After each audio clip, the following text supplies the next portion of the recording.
presenter here for the webinar today. I'm representing NIU. Nilesh Land, he is representing Cloud Genius. That's the company that is providing this certification program here at NIU, but it's really hosted here at NIU, and will chime in once in a while and to say a few things as needed. Great, NIU and Cloud Genius. Great, back to you. Yep. So just a quick introduction. I hope you're able to see me. The two people that we are talking today to all of you are these people. My name is Nilesh, and I hope you can see the screen.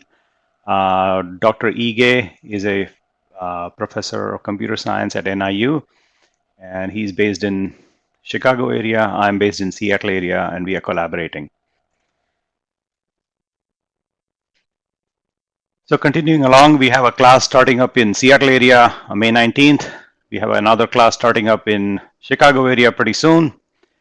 And now let's talk about cloud computing security.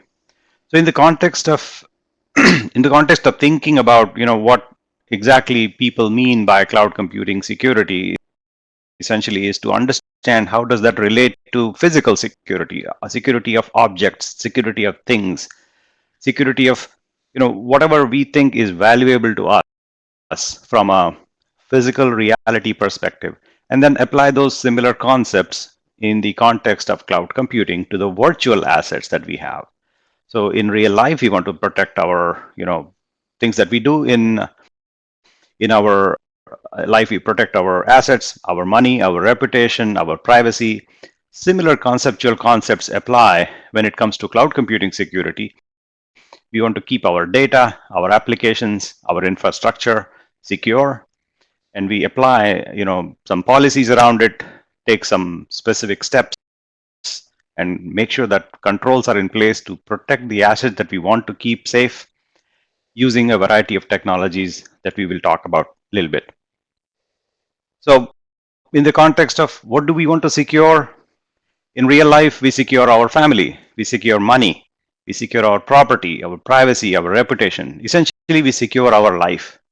We secure our life from what I call the adversary, or the other people that that basically are preventing us from accomplishing our goals. Our goal is to live a meaningful life in real life, and the adversary, the bad guys, or the people outside, the other people want to prevent us from doing that. In some sense, this is a fictitious example I'm making up. But it may be a real situation where there are threats that you want to address and take care of. And we already do this aspect on the left side of the screen. You see is what we want to protect in real life. In the virtual life, in the cloud, when you're running your business in the cloud, you want to really protect your assets, your applications, your services, your machines, your configuration, your entire cloud architecture, and prevent any damage against that, because essentially any damage that happens to your cloud setup in the business destroys your customer trust, and you want to keep trust of your customers.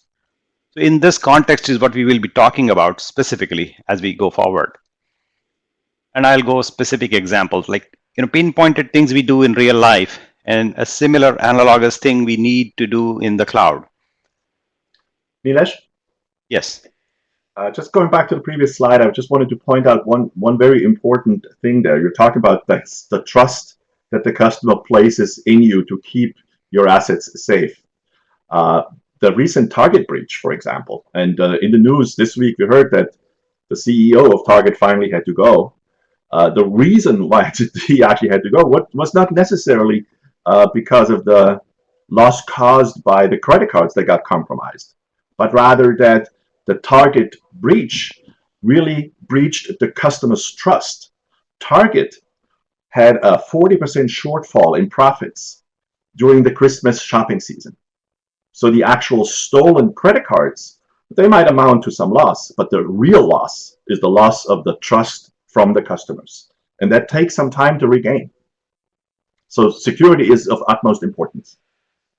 Absolutely, sir. And in fact, I would like to pinpoint, if people are not aware of what exactly happened to Target in the context of security breach, let's do some quick searches. Target security breach. And let's see what comes up in terms of what happens. So there is a corporate response from Target on the data breach itself and what they have done, by the way. And by the way, I'm one of the victims. Uh, they lost our information, our credit card number and our application. And we used to have a Target account. We don't have it anymore. But yes, I am impacted. So in response to that, Target, what they have done is provided a website dedicated to essentially Target's data breach. And this data breach happens, and this is not really new, but it's just unfortunate that it happens as late as 2013, 2014. Simple steps, if you can take, can prevent such things from occurring, is something that businesses need to understand, and some of them do, and some of them unfortunately don't. And that's one of the goals, that to be able to understand, to be able to remain aware of, fully aware of the impact of losing customer trust is tremendously important. I don't feel really confident of giving my credit card numbers or giving my personal information. More importantly, the social security number and the credit application that I might be able to offer to a merchant, I may not be interested in doing that, which means they will lose out on my business with them. They used to give me a decent deal on Target purchases, but I don't go there anymore. So like Professor Ige points out, they have lost customer trust, which is a bigger damage to corporate Target than losing the actual credit card numbers. And as we'll walk you through, there are other cases and examples where things like this have happened that unfortunately leads to this core issue regarding losing customer trust. And that is something that we need to be able to absolutely address as we go along. So continuing our discussion on the comparison between in real life context versus what we see in the cloud. Like in real life, we avoid exposing our assets. Like I'll give you an example. Let's say I have a big piece of jewelry. Let's call it a big gigantic diamond ring. I have the Kohinoor, for example. I'm just kidding. I don't have it. Let's say I have a Kohinoor ring, which by the way is in the British Museum somewhere. It's a big gigantic diamond, and I have that in my hand. So I want to not expose it, not show it off, because we don't know what might happen. People might come and take it from us. So it's avoiding exposure is a critical aspect of keeping things secure in real life. And a very similar concept applies in the cloud. We use this concept of JEOS, and I'll go deeper as we talk about it.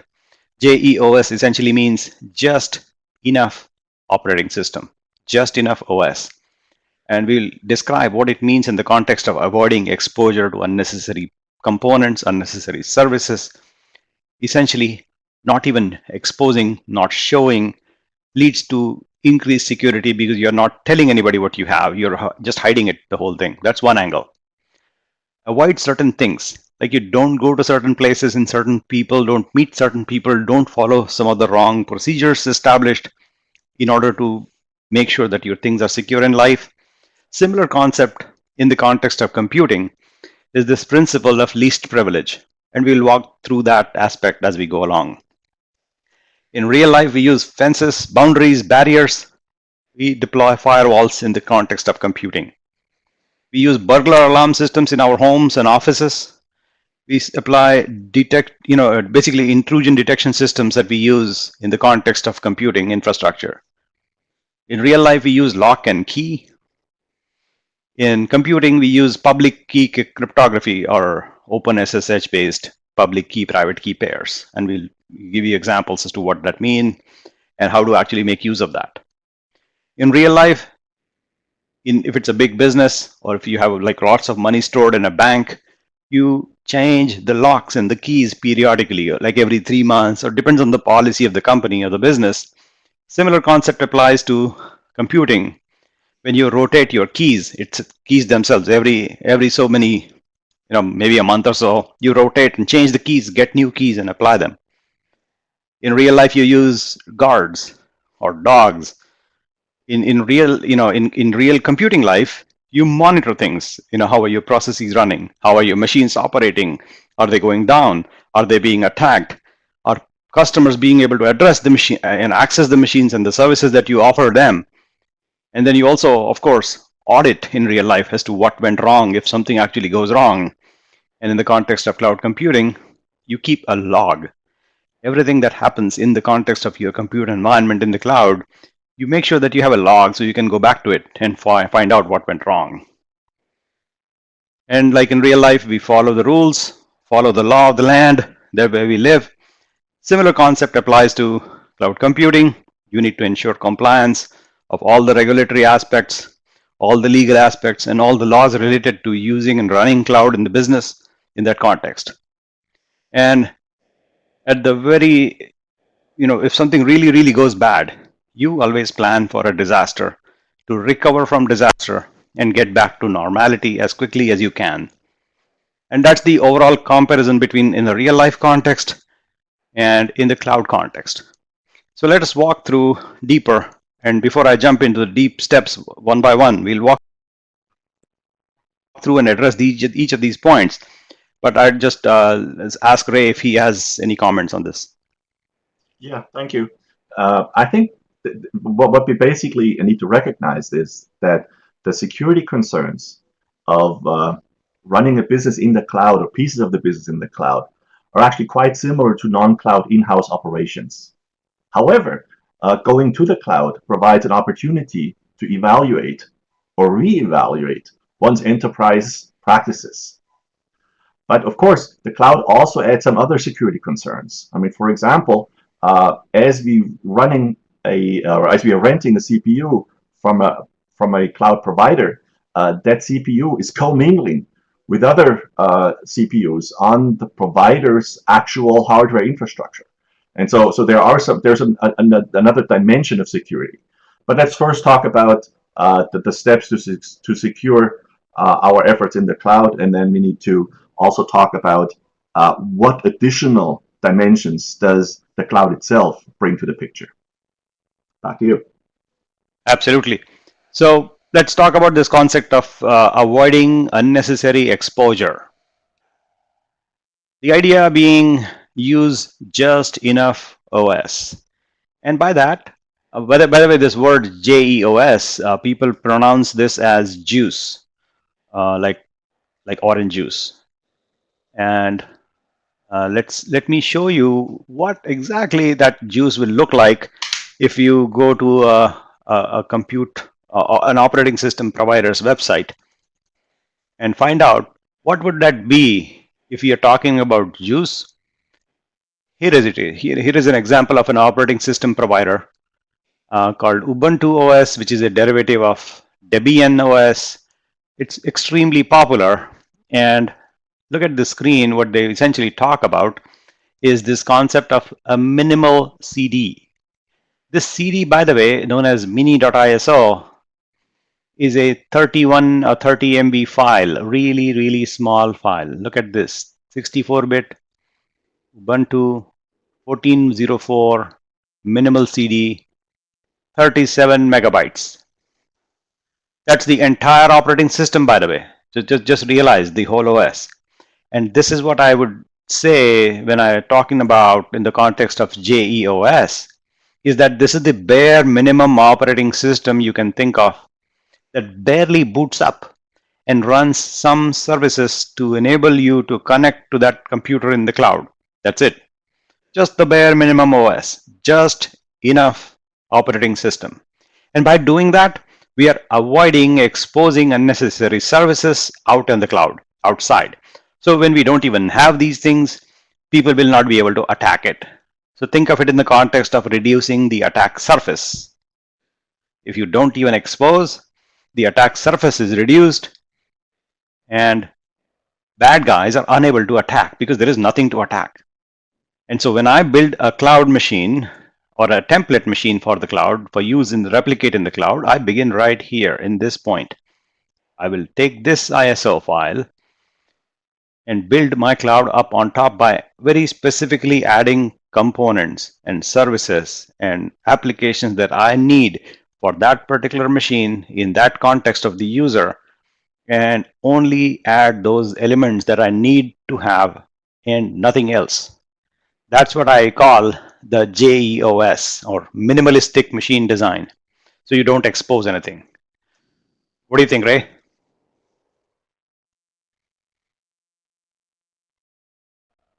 Absolutely. Yes, that's absolutely important to strip down the operating system to the bare minimum. But then you also need to kind of set a boundary between what does the cloud provider provide, and then he will be responsible for patching that, and what do we then add to it, and then we are responsible for patching what we are adding to it. Absolutely. And most cloud providers typically do not provide this thing, by the way. They will go with their own iteration, their own implementation of what they think is minimally required. So when you choose a cloud provider and you select their choice of minimal operating system, you need to study what they have done to the OS to begin with, on top of what the operating system provider provides. And so let's take that next step of finding out what does this operating system provider provide for the cloud in the context of, let's say, Ubuntu. What does Ubuntu provide for Amazon in the context of cloud? What do they really provide in the operating system segment? And so here is how you go and locate. You always go to the source. The source in the context of an operating system is the company that makes the operating system. So in the context of Ubuntu, I would ask Ubuntu, hey, what do you have for me? And they'll give you this choice. And by the way, there are too much choices available. So let us reduce that down to, I want to select my region. I want to say US West number 1. And then I want to select only the trusty operating system and choose only the 64-bit versions. And that's a very well narrowed down list of Amazon machine images that I now have. And so I need to pick and choose based on my usage pattern any of these 4 machine images that Ubuntu provides me in the Amazon cloud in the West zone using the trusty version, the latest long-term supported version of Ubuntu OS running in the cloud. So essentially what it means is I can pick this AMI number, and maybe I'll make it a little bit bigger so you can see. I'm not sure if you can see properly, but these are the numbers that I would like. Okay, it became too small apparently. Yeah. So AMI F64 F77 B3 will be the HVM based AMI machine instance with an elastic block storage volume. So that will be the one I would pick if I want that instance. If I just want a casual instance store, I'll pick this instance, and I can actually click right here. It'll take me to Amazon and boot a machine for me like this. As simple as that. You can just walk through that and proceed and create a just bare minimum JEOS in Amazon Cloud to begin with by asking the operating system vendor what do they think is the least exposing minimalistic image that they have for a particular cloud provider. That's just an example I gave you. Switching over to the other topic, which is this principle of least privilege, is that you basically allow access to services, access to components, or anything that you need to know is only what you get to access. It's the principle of need to know. Like, I don't need to know certain things, so I don't need to get access to those. Or if I have an organization where I have certain people, like the salespeople, I don't need them to know what the plans for the future are for a particular product that I want them to be selling, because I want them to be selling products right now that we sell today. So I want to hide my information in the development pipeline of product sets that I will have for them 2 years down the road. I would not want that information to be made available to the sales team, because the sales team, I want them to be accessing only the information that is being available for products being sold today. And so we prevent the sales team from accessing future information that the development team is going to work on 2 years down the road. So this is the concept of need to know. Similar concept applied to the principle of least privilege is that there are certain processes in the context of a computer that need to run only for a particular level of privilege. So like what you see right now here is a variety of processes running on my computer right now. And you can see that some of these processes are run by the system itself, and I cannot stop it. I cannot, as a regular user on this machine, I cannot stop certain processes. But as a user on this machine, I can absolutely stop the webinar that's going on. So there are certain things that I have in control and certain things that I do not have in control. And for that, by the way, there is a beautiful XKCD, XKCD sudo. If you are familiar with this comic, this is called XKCD sandwich joke. The joke goes like this, make me a sandwich. And the person says, what? Make it yourself. And then the person says, sudo make me a sandwich. And the other person says, okay. And it's a very cryptic kind of joke, but in the context of least privilege, it's a beautiful illustration.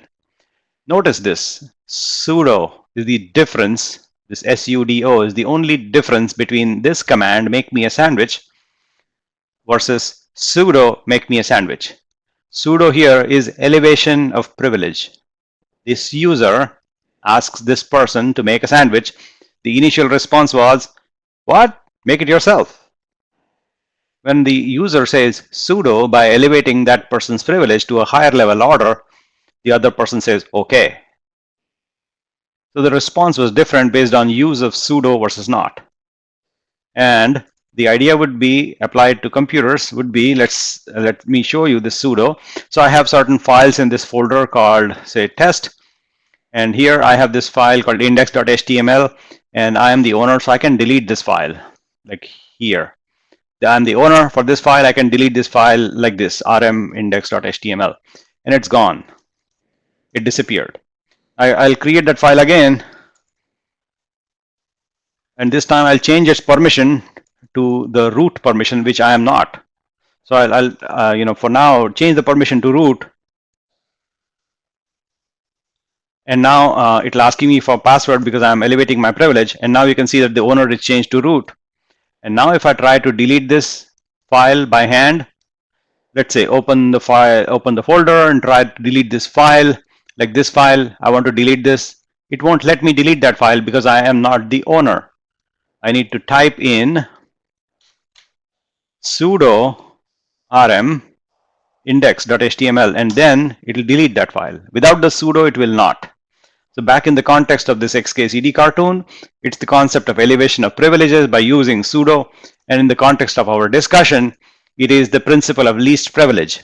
So every user, every process that operates in a computing context, running any service or running any product or running any application, needs to have the bare minimum amount of privilege that is needed for that particular entity to operate correctly.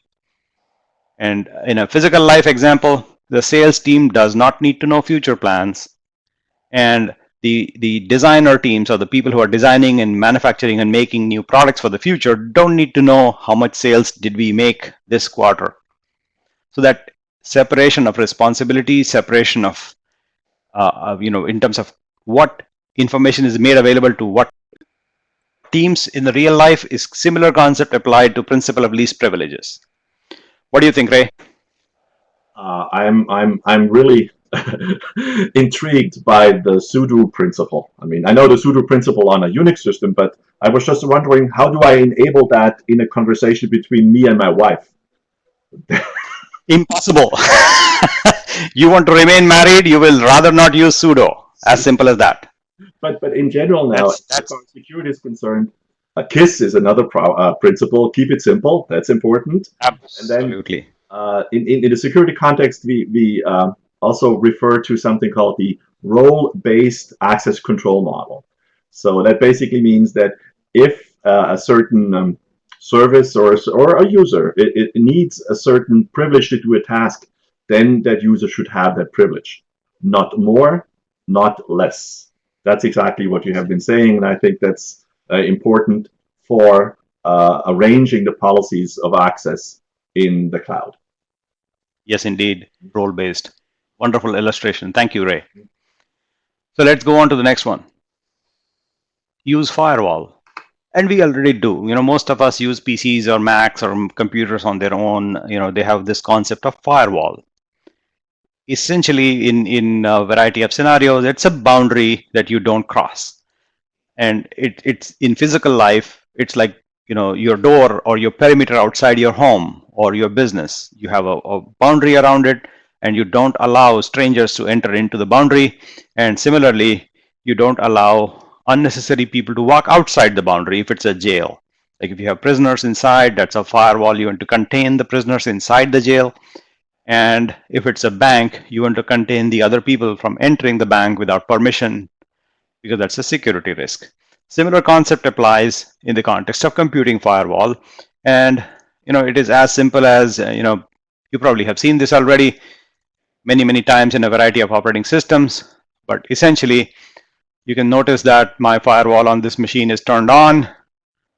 And I can go deeper and walk you through exactly what it means. And you can go process by process and item by item and open or close certain ports and certain services from running or entering or exiting your machine. And this is just an illustration I'm walking you through right now. Certain machines and certain processes are allowed and others are disabled. So that's the concept of firewall in the context of a Macintosh computer. In the context of cloud computer, you have this ability to run what is known as UFW, which is a Unix-based firewall. UFW and uncomplicated firewall is the name, and that's the firewall built into the OS. You can make use of it and allow a particular application or feature set or access to services inside or outside that machine. And you can read more and learn more about how to operate firewalls, but essentially it's a very interesting and very important concept to take into account to make sure that your machines you deploy in the cloud are actually using a very carefully crafted out firewall rules and principles for that particular machine. And I'll give you a specific example in the context of cloud. So let's say we have a machine that's running HA proxy on the top, and then you have certain application servers, and you have more application servers like these.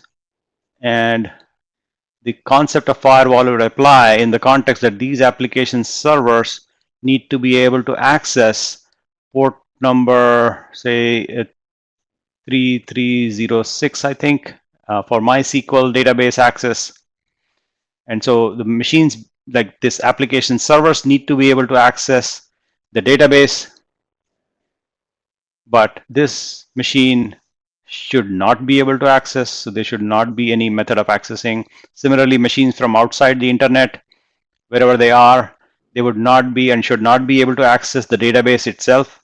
The access to database should be restricted only to these machines can access, and not anybody else on the planet. So that's the kind of concept that you will apply in the context of firewalls to prevent and limit access to certain assets, to certain properties and services that you have in the cloud. So what do you think, Ray? Yeah, that's, absolutely important. We need to protect access to the individual machines. One additional topic that I would like to raise here is that we typically differentiate between host-based firewalls. That's the one that you were discussing, the one that is available on Ubuntu, like the firewall there, the UFW. But then there's also network-based firewalls that are somewhere in the infrastructure. And the advantage here, especially as we go to the cloud, is that we're able to rent these firewalls from the provider. So we don't really have to buy additional hardware to kind of put in between the various hosts that we have in our local network. So again, cloud gives us an advantage here in providing or getting this service without a big capital outlay in purchasing the hardware. Yes, indeed. And network-based firewalls, most cloud providers already provide they don't call it firewall like in the context of EC2 from Amazon. They have this word called Amazon Security Groups, where you can essentially deploy. And then if you still want further third-party services, there are these tools and techniques from, say, Barracuda or SafeNet. Let me pull up that page so we can here. So SafeNet is a company based in the East Coast that provides security services on top of Amazon Web Services, and they have a variety of services already available in the cloud from the Amazon cloud, for example. By the way, every cloud provider, not just Amazon, will provide these kind of services already to people who want to have a network-based firewall in place to make sure that they are private VPN-based virtual private servers in, say, HP Cloud or Rackspace will have a dedicated segment allocated in a private subnet protected by a network-based firewall in addition to host-based firewalls like UFW I give you an example of. Absolutely. So moving along, the aspect of detection of intrusion. Who is coming into your machines? Who is actually trying to access without permission, without your knowledge, is what you want to be able to quickly detect and correct. And here is a good point of illustration I would like to bring up in the context of the recent discussion around heartbleed. I'm assuming you have heard of this term, heartbleed, which was a bug in OpenSSL implementation. OpenSSL, by the way, is a protocol.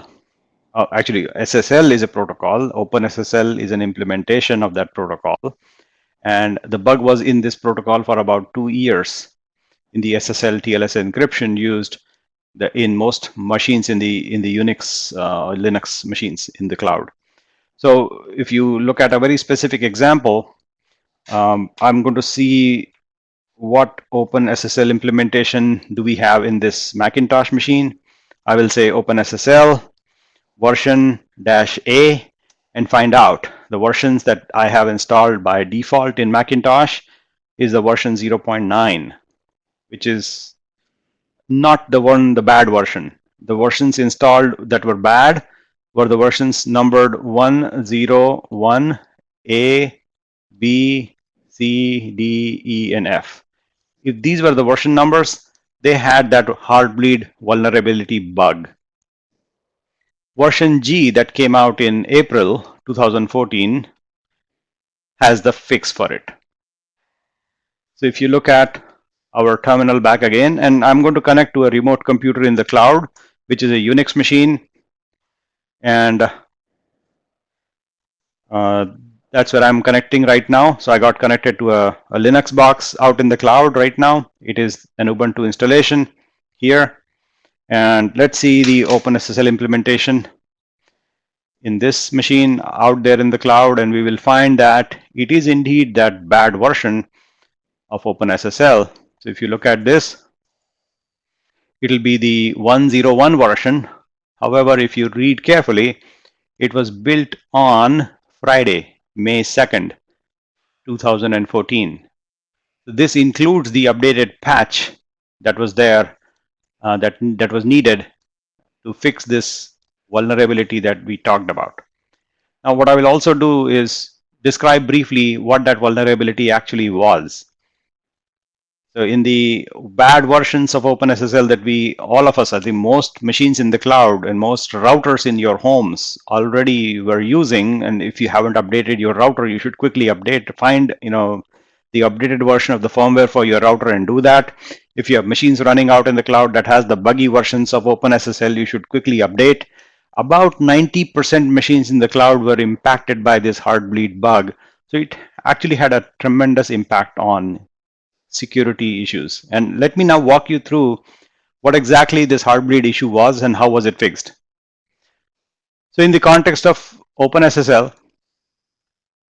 especially the context of TLS, the transport layer security, the idea is that you have between the client, who can be an attacker or doesn't have to be an attacker, but the server, the machine that you have, that you are running your cloud here, this keeps in contact with this machine through a concept of heartbeat by sending a packet of certain size and defining the size itself.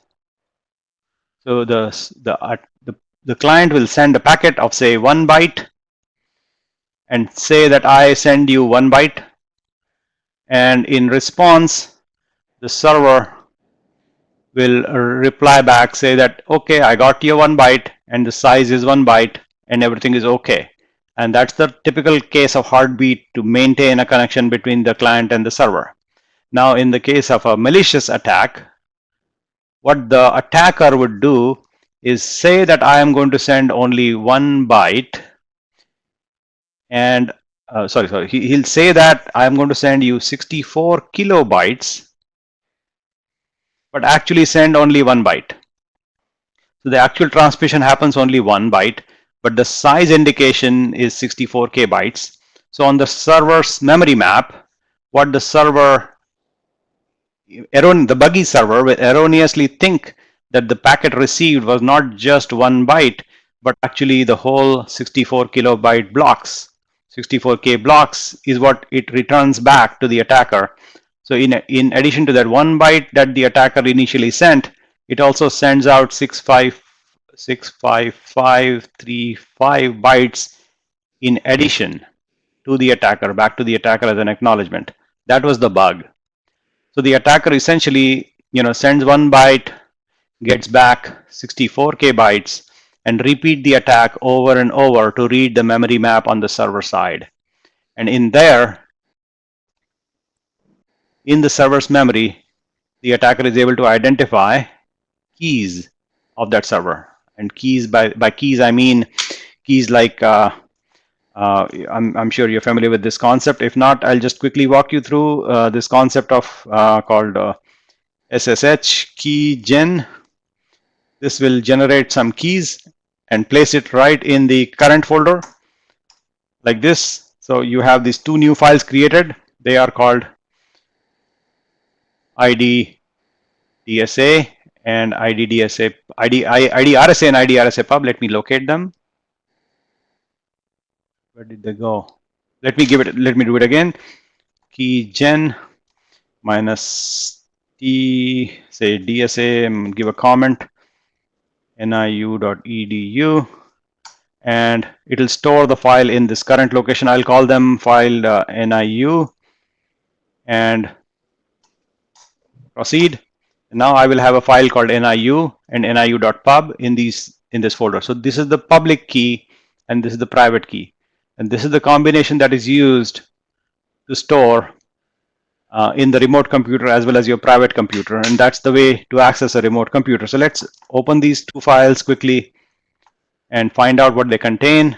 You will notice that this is what the public key is. It looks like this as an example. And the private key looks like this as another example.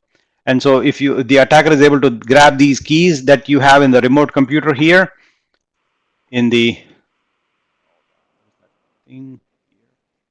the attacker is able to grab the keys from the server, they have essentially unfettered access. Once they're able to read all the memory maps and recreate the private key, this attacker can then access any server that uses that same key.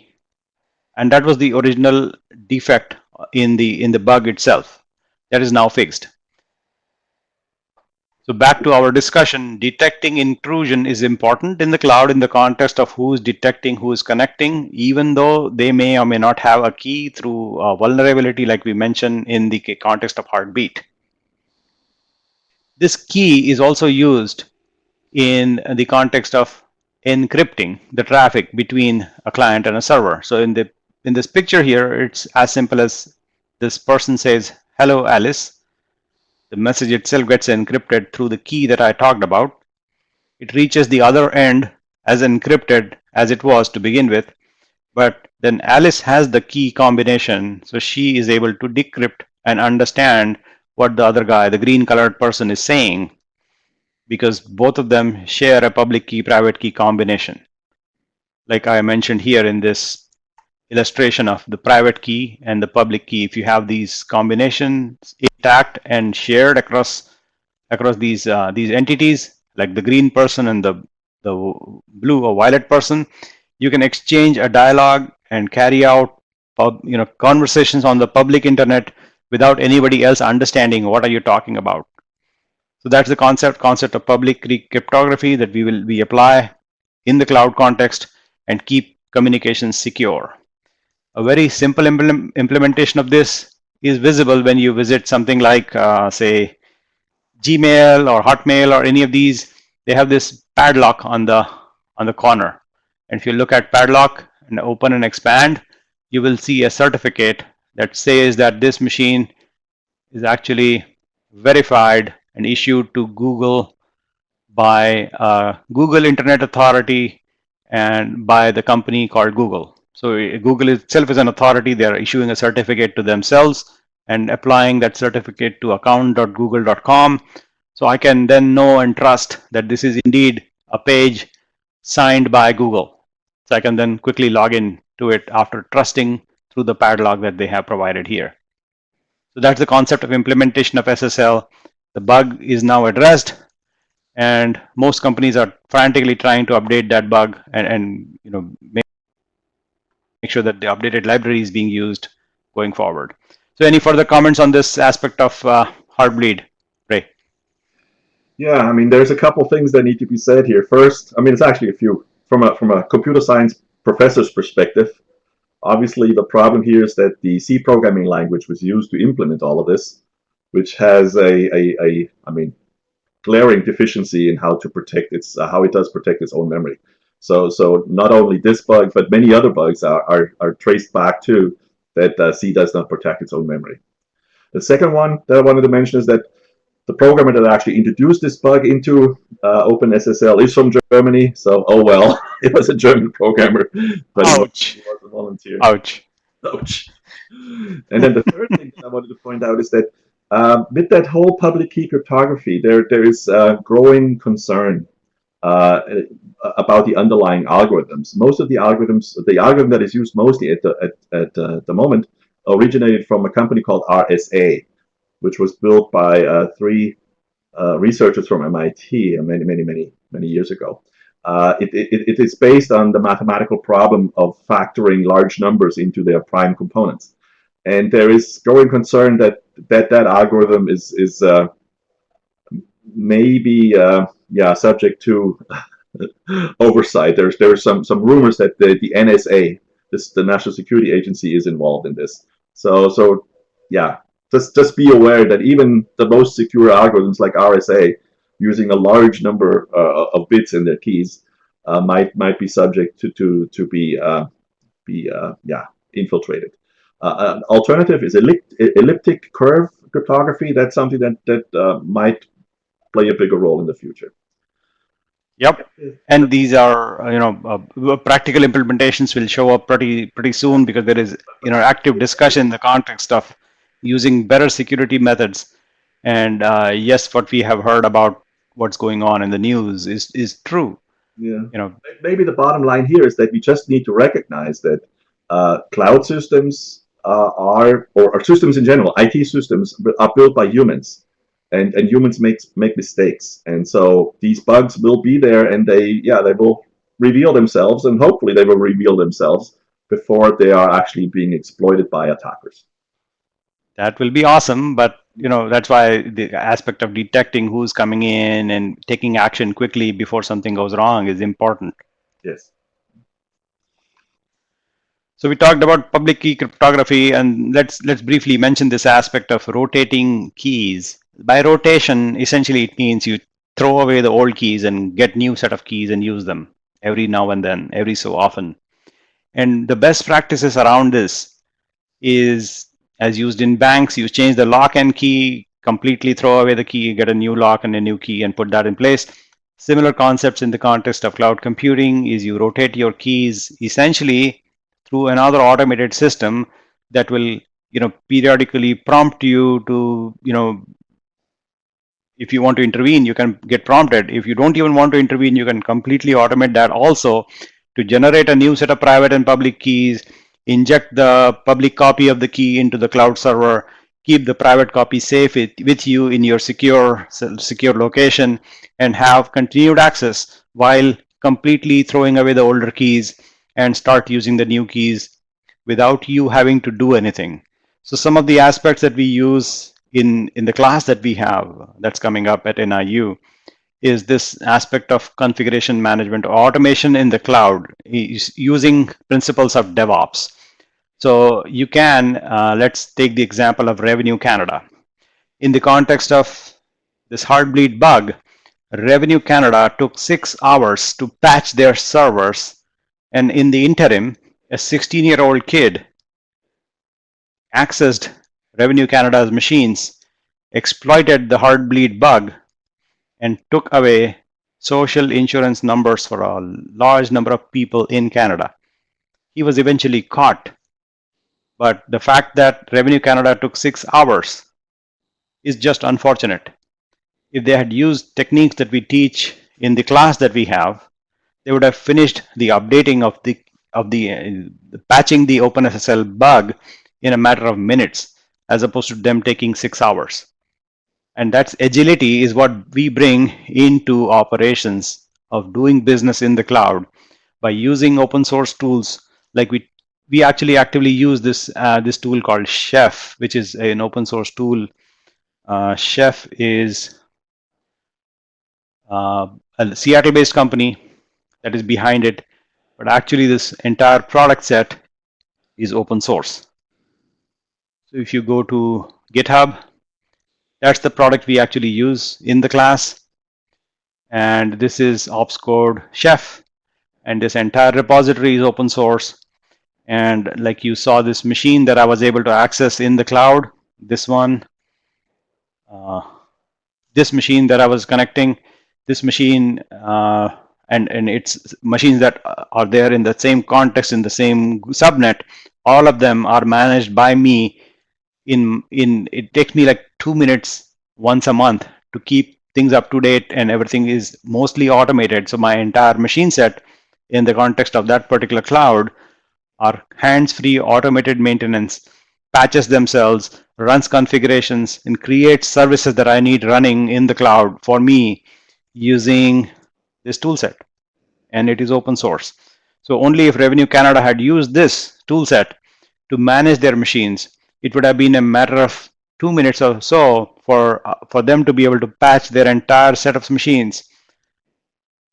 Within 2 minutes, as soon as they figure out that there is a patch available for OpenSSL implementation that fixes the heartbleed bug, they could have just done it in a matter of minutes. But unfortunately, they took longer than that. They took 6 hours, and eventually went after a 16-year-old and caught that person. And any commentary on this in the aspect of rotating keys or automation that you might have, Ray? Absolutely. I can only agree to what you said. Thank you, sir. And another aspect that we should talk and do some due diligence about is this aspect of monitoring. And there are, again, a ton of tools available out there in the industry, in the open source domain, as well as paid tools that will help you monitor what you have running as a business in the cloud. And this picture is not really doing justice, because these people don't need to be sitting and watching what's going on and monitoring, but it's more of alert-based systems that are now in place that will just notify you of any specific action that needs to happen if it needs intervention. But most systems today are set so that they are self-healing, meaning if they find a problem, the system is able to take care of it themselves and correct itself without bothering you. Instead, just notifying you that, hey, we found a problem, we have fixed the problem for you, we don't need you to wake up in the middle of the night, everything is okay, back to normal. And then there are certain situations where you actually need to intervene, and that's where human beings come into play. That's where people come into play to actually make that decision as to what is the right course of action when there is a problem that the machine cannot solve by itself. And those are exceptions. Dominant situations, machines takes care of themselves through automation techniques and tools available out there that we already use in the cloud. And that is the recommended practice today, is to let infrastructure manage itself and involve human beings only when needed. When there is a judgment decision needs to be made that this is right, that is wrong, that's where humans get involved and figure out on an exception basis what needs to be corrected if there is such a case. But monitoring is important, and you will have tools. I'll give you some examples. Like, a very simple one is called Pingdom, and this Pingdom is a website that lets you monitor up by pings, as simple as like ping a machine out in the cloud and gets you a report. Is that up and not? Is that machine up and running or not? As simple as that. And they have made a business out of it.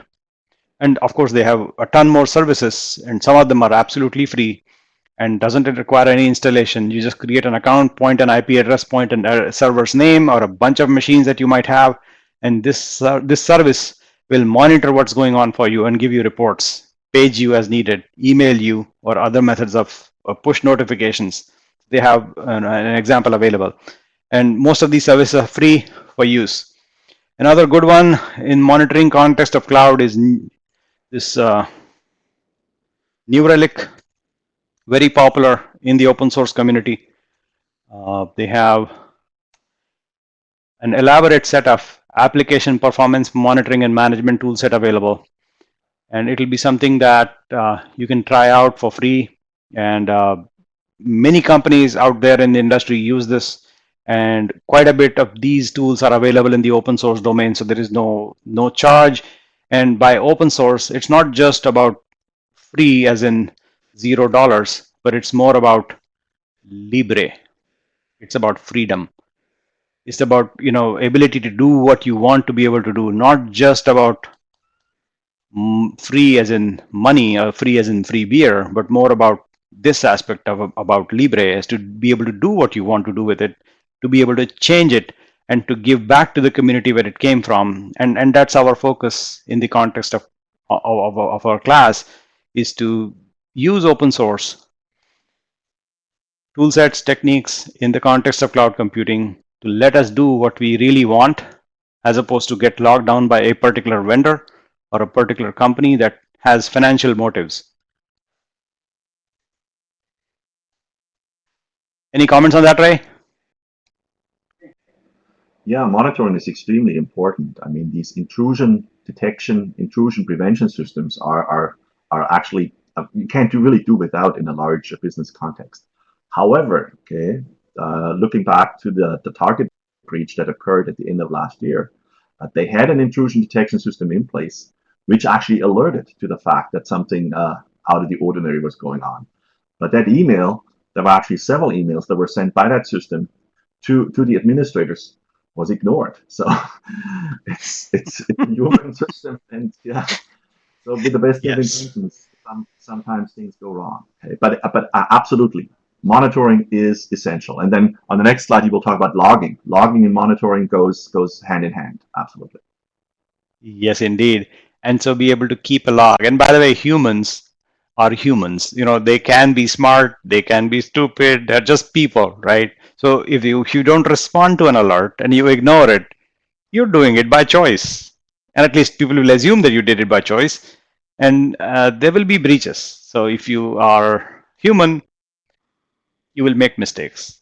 I do. And I've not seen a person who not made mistakes. And so that's how life is. So just monitoring tools will help you. But at the end of the day, you're a person. You will make mistakes. So be aware, be cautious, and avoid making mistakes is the best outcome in that context. But at the end of the day, if somebody loses, like in the case of PlayStation Network from Sony, they managed to lose their private key. And as a result, the database of all the customers from PlayStation Network, including their credit card number, their address, and everything, is all available out in the open. And you can access all that database because somebody at Sony managed to lose the private key. And this happened like a couple of years ago when there was lots of news around it about leak, similar to this Target database loss. Sony PlayStation also made that similar mistake. And it was a human error again, where even though there was monitoring and alerts and tools, somebody somehow managed to lose the private key, and which led access to the entire database and led to a loss for Sony and the loss of their customer trust, essentially. So on to logging. Logging helps you in understanding what went wrong, is to be able to keep a log of what's going on in terms of, if something goes wrong after the fact, you can always go back and investigate what went wrong and how do you understand how to prevent it going forward. And that's where logging comes into play, to be able to understand and track down. It also helps you in this aspect of ensuring that you're following through the laws of the land, following through the requirements of the business and the legality and any regulations that apply to your business, logging and making sure you're crossing the T's and dotting the I's and doing the right thing to ensure that you remain compliant is something of very, very important nature in the context of running a business in the cloud. And the most important thing at the end of the day, when things go wrong, is to plan for disaster. Because I can guarantee things will go wrong. Absolutely guarantee. Because that's one thing I can absolutely guarantee, something will go wrong because we are people and disasters will happen. And therefore, planning for it is the best way. And when I say planning, essentially it boils down to very simple things. At the lowest hanging fruit here is to back up the whole thing that you have, so that in the eventuality of something going wrong, you can restore and run back in your normal mode, come back in our normal state as quickly as you can. If you have more money, you can introduce redundancy and have multiple infrastructures running concurrently, so that if something goes wrong in, say, part A, you can switch over to part B in a matter of few seconds. And that live transition will happen without bringing your data down, without losing your access, without disturbing your customers. So those aspects are important. But again, enabling a redundant system means a lot more money spent in maintaining and keeping 2 or more concurrent systems running all the time. That is something that is, a good thing to be able to do if you have that business need. But at the very bare minimum, it is important to be able to back up every single thing you do incrementally and keep it until you need it, so that when you actually do need it, you can restore from it. And that's the essence of ensuring a recovery from a disaster, which, by the way, I can guarantee will happen at some point in time. I don't exactly know when, but it does happen, unfortunately. And that's a fact of life. And over to you, Ray.